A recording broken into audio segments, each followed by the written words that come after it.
Most of us know the quiet exhaustion of walking into a room and automatically adjusting our personality to fit the temperature of the crowd.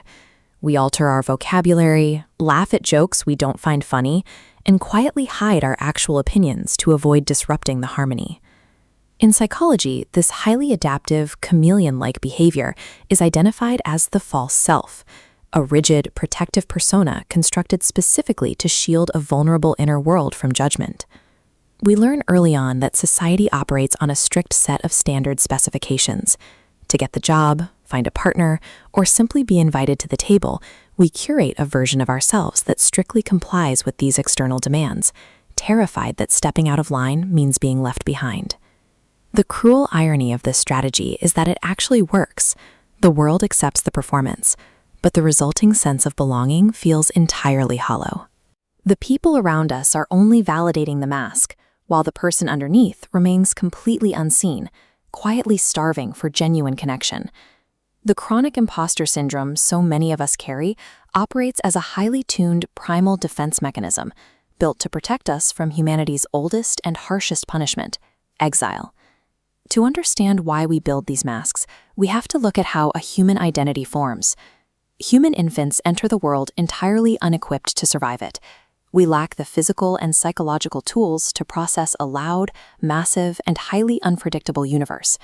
We survive our early years by hiding behind what psychology calls the significant other, or the big other. This caregiver acts as a psychological processor. They digest the terrifying raw material of the world, presenting it in a scaled-down, predictable format. When a caregiver consistently meets a child's needs, providing food, comfort, and routine, the child experiences external stability. Over time, the child takes a copy of that external stability and plants it inside themselves. This forms an internal locus of control, which is the psychological center of gravity that tells a person they have agency over their own life. With that center of gravity firmly in place, the child's true self acts like a healthy seed planted in fertile soil. It unfolds naturally into its inherent potential, exploring the world with curiosity rather than suspicion. By trusting the people who raised us, we learn a vital lesson. The world outside is still vast and dangerous, but we possess the internal emotional equipment required to face it. For many, that fertile soil is never provided.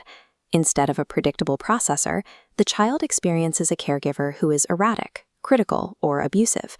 The exact person assigned to shield them from the world becomes a source of active danger. The psychological rupture here is severe.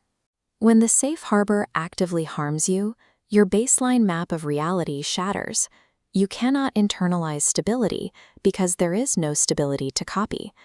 This betrayal triggers our most ancient anxiety. Historically, being pushed away meant being expelled from the tribe, facing predators, famine, and the elements alone. Faced with the threat of being discarded, the vulnerable child makes a rapid, subconscious calculation. To keep this erratic caregiver close and survive the unpredictable environment, they must become whatever the room demands. They bury any trait, need, or emotion that might trigger a rejection. This is the exact moment the false self is born. Instead of building an internal core, the child pushes their center of gravity outward. Their locus of control becomes entirely tethered to the chaotic, shifting moods of the people around them. The true self, deprived of the safety it needed to grow, enters a state of suspended animation. It remains locked away, replaced by an artificial persona designed only to monitor the environment and mimic whatever is required to stay safe. Decades later, that dynamic is still running the show. The exhausting drive to please bosses, appease our partners, and curate our social media is the echo of a terrified child, desperately performing to ensure they aren't abandoned again. Eventually, the exhaustion of wearing the mask catches up with us. When we finally decide to fix our fractured identity, we usually attempt to isolate ourselves. We lock ourselves in a quiet room, surround ourselves with self-help books, repeat affirmations, and try to think our way into a stronger self. The original trauma was a relational wound. The injury occurred within a connection to another person, meaning the repair must also happen through connection. There is a common cultural push to simply detach and stop caring about what other people think. Yet you cannot transcend the basic human desire for validation until that baseline need has actually been met. You have to be seen, accepted, and held by others first before you can outgrow the desperate need for it. You wouldn't try to survive a physical famine by sitting alone in a room and pretending you aren't starving. The hunger for belonging is just as real. You cannot cure the trauma of abandonment by abandoning yourself to isolation. The mechanics of recovery require stepping outside. It means actively seeking out safe, structured environments, like support groups or open friendships, where you can risk lowering the mask and showing your unpolished edges. By engaging with people who don't punish you for being authentic, you begin borrowing their strength. The group temporarily provides the external stability and predictable safe harbor that was denied to you in childhood. With that consistent safety net in place, the suspended true self finally realizes the danger has passed. It steps out of hiding.